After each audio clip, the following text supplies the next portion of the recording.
Ang sabi nila na hindi ka humingi, nung nagkasakit ang tatay mo, sino bang nilapitan nyo? Sino bang unang nagpadala ng pera? Diba? Ako? Yung kaibigan mo, nasa hospital, sino bang tinawagan mo na kailangan mo? Ako, diba? Saksi si J. Brad. Nung pumunta ka ng diet, wala kang alawan. Sino ba nagbibigay sa'yo ng alawan? Pumatay pagpunta ng diet. Nung kailangan mo ng pera ng alawan kasi naubusan ka ng pera, pupunta ka kuha ng passport, sino bang nilapitan mo? Diba ako? Nawala yung gamit mo, naiwan sa nangyari sa at pumunta ka ng Iloilo. Sino ba nagbigay ng pera pambili ng damit mo? Diba ako? Marami akong tinulong, hindi ko sinumbat o sinabi. Sinasabi ko ngayon to kasi gusto ko lang ilabas ang katotohanan sa mga taong naninira sa akin na wala akong ambag.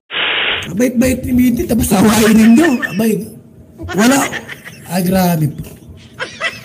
Ako po nanuluha po mga kaibigan. Sa totoo lang po nasaktan ako kay Midi. Ang kanyang mga sponsor po, mga plastic.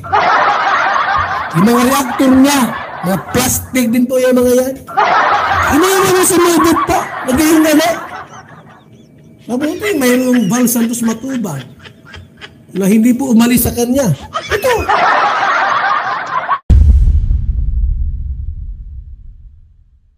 Again?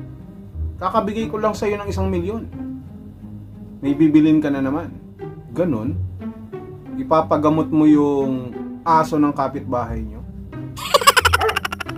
Okay. Tapos, bukas, hihingi ka na naman. Ipapasemento mo yung kalsada ng inyong barangay. Sige, magpapadala naman ako. Wala kang pampasalon. Papariban. Pampapedicure. Wala? Walay? Okay lang yan. Bibigay ko yan. I'm rich. Magsabi ka lang. Walang problema.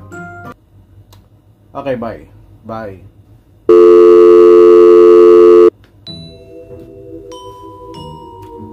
Iba talaga kapag marami kang pera. Iba talaga kapag kaya mong magbigay. Iba talaga kapag lagi kang naaasahan. At iba din kapag hindi ka marunong humindi. Yan. Sa kaso ng 2 taong may komunikasyon, 2 taong nag-uusap, when we are talking about the one who is asking or requesting, and on the other side, the one who is giving, providing.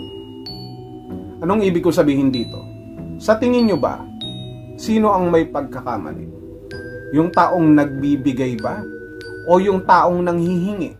Dito sa ating pag-uusapan, si Ate Ana Rita, na sponsor ni Medit, o si Medit mismo, na prinsesa ng mga billboard?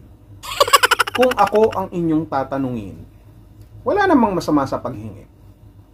Wala namang masama sa paghingi ng tulong, lalo na kung talagang ito ay kinakailangan. Wala din namang masama sa pagbibigay, lalo na kung ito ay bukal sa iyong puso at kailangan talaga ng taong humihingi sa iyo ng tulong ang isang tulong na manggagaling sa iyo. Kahit hindi lamang 1, 2, 3, as long as alam mo na walang kapasidad o walang kakayanan itong iyong taong tinutulungan, at hindi lamang yun, kung alam mo na yung iyong tinutulungan ay deserving naman sa iyong pagtulong. Sa kaso nila Medi at sa kaso ni Ate Ana Rita, kung kayo ang aking tatanungin, ayos ba yung mga banat ko ngayon? Kung kayo ang aking tatanungin, sino sa kanilang dalawa ang may pagkakamali? Sino ang may kasalanan? Yung nanghingi ba o yung nagbigay? Unahin na muna natin itong si Ate Ana Rita. Si Ate Ana Rita, nang minsan masilayan niya si Medit, siya ay natuwa. Nagustuhan niya. Kaya nga, nag-sponsor siya. Kaya nga, willing siyang tumulong sa abot ng kanyang makakaya. Kaya nga, kung ating iisipin, isa rin naman siya siguro sa mga dahilan kung bakit lumakas din naman ang loob ni Medit na umalis sa Kalingap. Real talk yan. Isa din naman siya siguro sa mga dahilan kung bakit lumakas ang loob ni Medit na magsarili na lamang. Maging isang charity vlogger na tumutulong din naman sa kanyang kapwa na nangangailangan. Subalit sa kaso ni Medit, yung kanyang sarili muna ang kailangang tulungan. Ang kanyang pamilya, ang kanyang mga kaibigan. Base na rin dito sa sinasabi ni Ate Ana Rita na malaki-laki na rin kahit papaano ang kanyang nagastos. Yung pagbibigay niya kay Medit ng tulong sa tuwing ito ay humihingi, na bukod pa dun sa mga itinutulong kay Medit, binibigay niya kay Medit, lumalapit din daw si Medit sa kanya para humingi ng tulong para dun sa kanyang tatay na nagkasakit, sa kaibigan niya na nagkasakit, doon sa kanyang gamit na nawala nang siya ay papunta sa Iloilo, nung mga oras na siya ay kinapos habang siya ay nagpuproseso ng kanyang pasaporte. Si Ate Ana Rita ang tumulong sa kanya na umabot na nga ng halos kalahating milyon.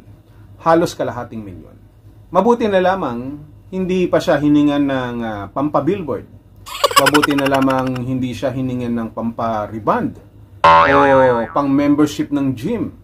Mabuti na lamang hindi siya hiningan ng ibang tour package, no? Bukod sa Hong Kong, hindi siya hiningan ng tour package papuntang Singapore, Thailand, at kung saan-saan pa. Ano po, Ate Ana Rita? Tama ba? Hindi rin mahiyain nitong si Medit, no? Mahiyain pa si Medit niyan. At gaya ng ating mga nalalaman, at nalalaman ng ating mga kasamahang reactors, at nalalaman ninyo, hindi lamang si Ate Ana Rita ang kanyang sponsor. So, malamang sa malamang, baka nakahingi din naman siya sa iba. Baka ang sinasabi ko. Baka.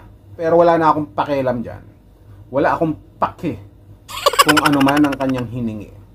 Ang problema kasi, Ate Ana Rita, binigyan nyo ng binigyan Pinalaki nyo yung kanyang ulo. No, pinalaki nyo yung kanyang chances na lumapit ng lumapit sa inyo. Kaya naman ang tingin niya, kaya niya nang tumayo sa kanyang mga sariling paa sapagkat kayang-kaya nyo na siyang buhayin. Hindi lamang siya, pati yung kanyang pamilya at kanyang mga kaibigan. Kagaya ng sinasabi ko, wala namang masama sa pagtulong, lalo na kung talagang nangangailangan. Pero, lahat ng sobra, kadalasan ay masama. Lahat din naman ng kulang ay masama. Hindi po ba? So, you have also this part kung bakit nagkaganyan si Medit. You, all of the sponsors of Medit, ay may part dito sa cake na ito. You have those lies in this piece of cake kung bakit ganun na lamang kalakas ang loob ni Medit na lumapit sa inyo. Hindi lamang po kayo. May iba pang mga sponsors. Yun Kumbaga, na-spoiled nyo kasi. Pinagbigyan nyo ng pinagbigyan. Inulit nyo ng inulit. So, in this case, ibig sabihin, hindi nyo totally pwedeng sisihin si Medit dito sapagkat kayo ang gumawa nito sa kanya. At syempre, tinatanggap niya lang. At tatanggap pa ng tatanggap hanggat kayo ay nagbibigay. Pinalakas nyo ang loob Ganun lamang yung kasimple. Ngayon, let's go dito naman kay Medit. Ang paghingi ng tulong ay hindi masama. Lalo na kung kailangan mo talaga ng tulong. Kadalasan nga, kapag kailangan mo ng tulong, kailangan mo pang ibaba ang iyong sarili.